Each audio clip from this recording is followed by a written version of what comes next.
This is 7 National News, and in our top story, the UAE Vice President, Prime Minister and ruler of Dubai, His Highness Sheikh Mohammed bin Rashid Al Maktoum, has approved the 1.2 billion dirham contracts for the construction of Interchange 7 and improving connections to Jebel Ali port. Ruler of Dubai approved the projects for the 7th interchange as well as Al Yalayis and Al Asail Road, which will enhance the link between Sheikh Zayed Road and both the Sheikh Mohammed bin Zayed and Emirates Road.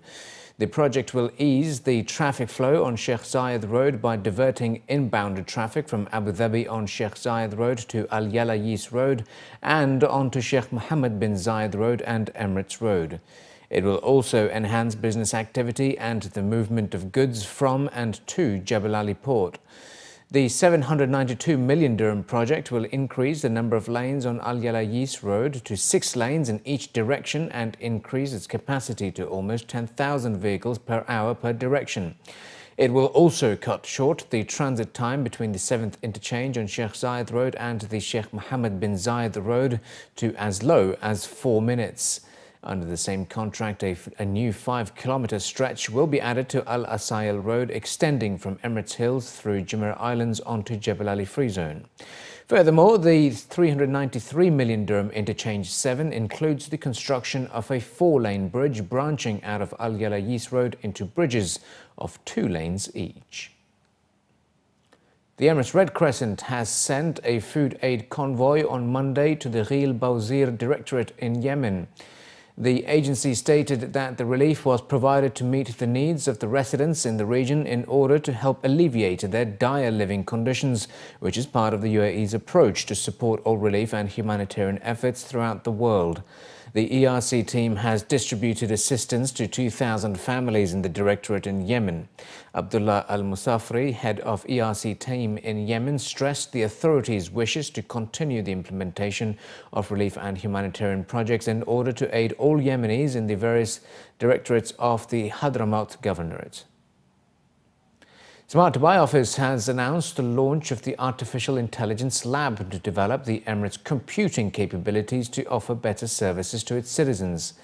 The announcement was made during a workshop organised by Smart Dubai office titled The Future of Cities, Dubai's AI Roadmap.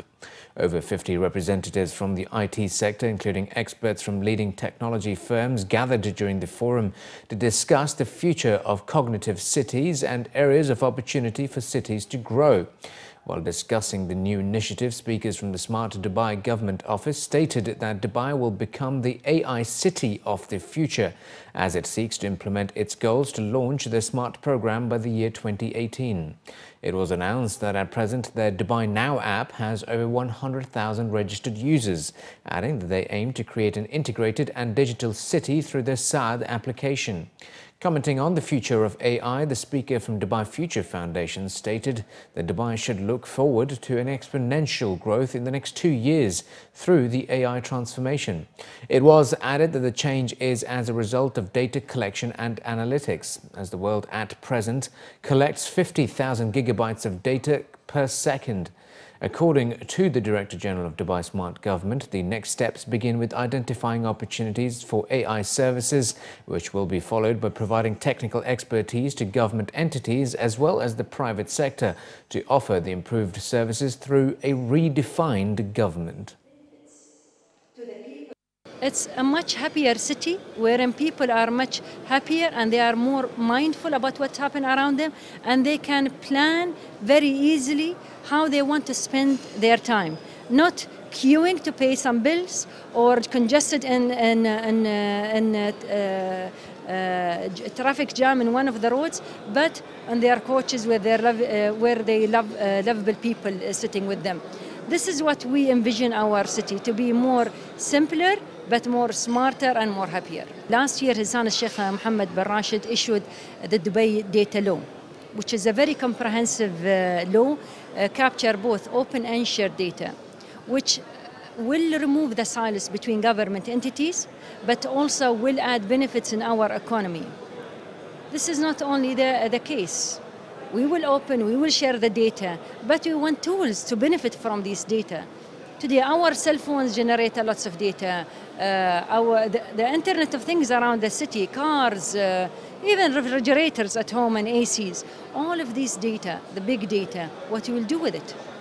Today, tools like AI, this will analyze all this big data to give us more meaningful information and knowledge that will allow us as people to be more mindful about what's happening around us, and will give us the capability to plan and do decisions based on these information.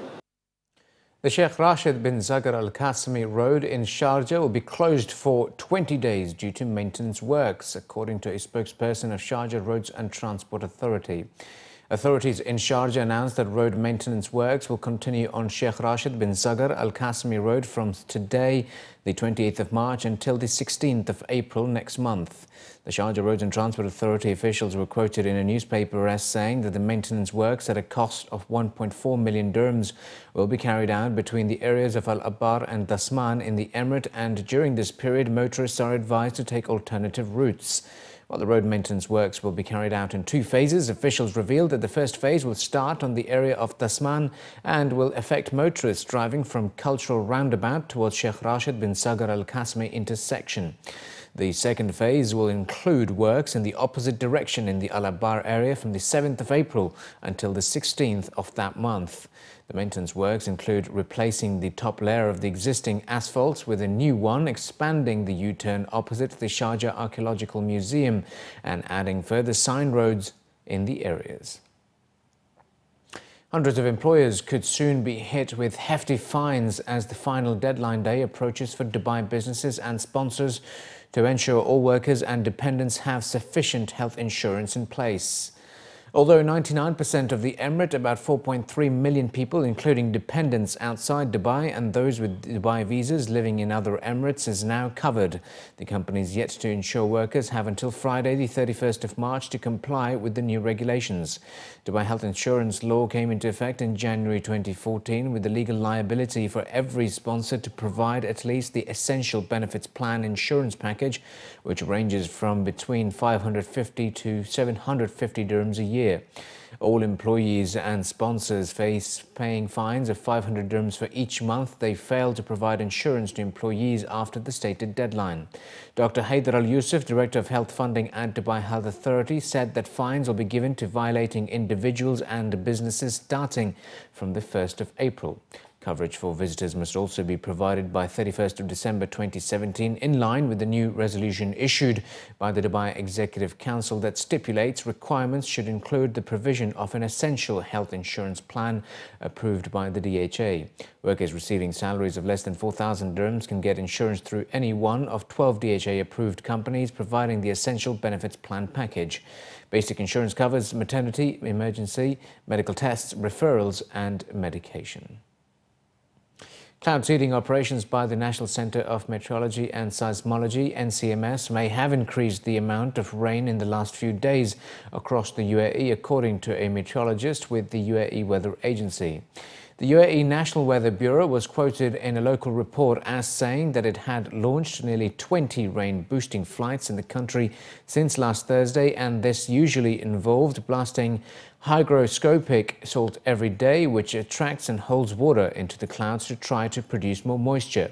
Recent studies conducted between 2002 and 2006 suggest that the rain enhancement program could increase rainfall anywhere between 10 and 30%, and since Thursday last week, it was reported that nearly 200 millimeters of rain drenched the mountains in Ras Al Khaimah. A heavy rainfall was also witnessed in Barakah in Abu Dhabi's Al Dhafra region, where a total of 179.4 millimeters of rain was recorded, making it the second highest amount of rain anywhere in the country since Thursday. While stating that unstable weather conditions are normal at this time of the year, authorities revealed that partly cloudy skies would continue for the next few days, and some parts of the country could even experience light rain. And finally, looking to other news, leading skincare experts, laser specialists and industry professionals attending the 17th Dubai World Dermatology and Laser Conference and Exhibition showcased cutting-edge laser treatment technologies and also discussed new techniques for treating major skin diseases, including skin cancer. His Highness Sheikh Hashar bin Maktoum Al Maktoum attended the opening ceremony and briefly toured the exhibition area from various local and international companies showcasing latest skincare products and advanced technologies in the field of dermatology, laser and plastic surgery. A major shift in skincare treatment across the industry, according to leading skincare specialists, is the use of phototherapy to reduce the fine lines and wrinkles, which also improves skin tone and texture and reduces pigmentation without any side effects. Phototherapy treatment usually involves the use of the latest generation LED technology, including a combination of blue, red and near-infrared lights at an optimum intensity, and along with a proven safety profile, skin specialists also revealed that the procedure allows patients to choose the right treatment plan. As sunburn, sun rashes and summer acne are some of the major skin concerns for UAE residents, experts stress that non-invasive light treatment will help patients by harnessing the power of light and offer rejuvenated and refined skin. Phototherapy isn't a new treatment, it's been around for a long time, but as Dermalux we've taken the technology and we've advanced it because we're interested in results and in efficacy and obviously delivering the solutions to the clinics. I think problem skin conditions, I think particularly treating maybe darker skin types can be a challenge, so we have to be very careful about not creating too much inflammation, for example, or at least offsetting that. So things like acne, or where we're treating sort of spots and problem skin conditions, particularly when there's heat. Obviously, I know that creates quite a condition. So the nice thing with the Dermalux treatment is it treats it, but in a very in an anti-inflammatory way. So we have programs inside the system for acne, mild to moderate acne, and even sort of more severe conditions.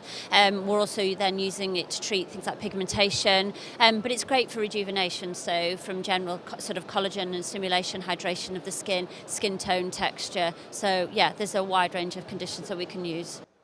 As most invasive surgical procedures often leave behind scars and lesions, more and more consumers are opting for minimal invasive procedures in the treatment of many skin problems, including hair loss and other skin deterioration issues. One key highlight of laser treatment is that laser skin resurfacing removes skin layers with precision and creates new skin cells that form during healing. A scientific conference on the sidelines will discuss the key topics including skin diseases, pathogens and the latest in skin cancer treatments. So nowadays we have lasers which are actually high energy beams, collimated solid beams, which we use to treat different parts of your body. So for instance, if you have absorption of the laser into the water content in your skin, you can treat it as collagen stimulation and anti-aging.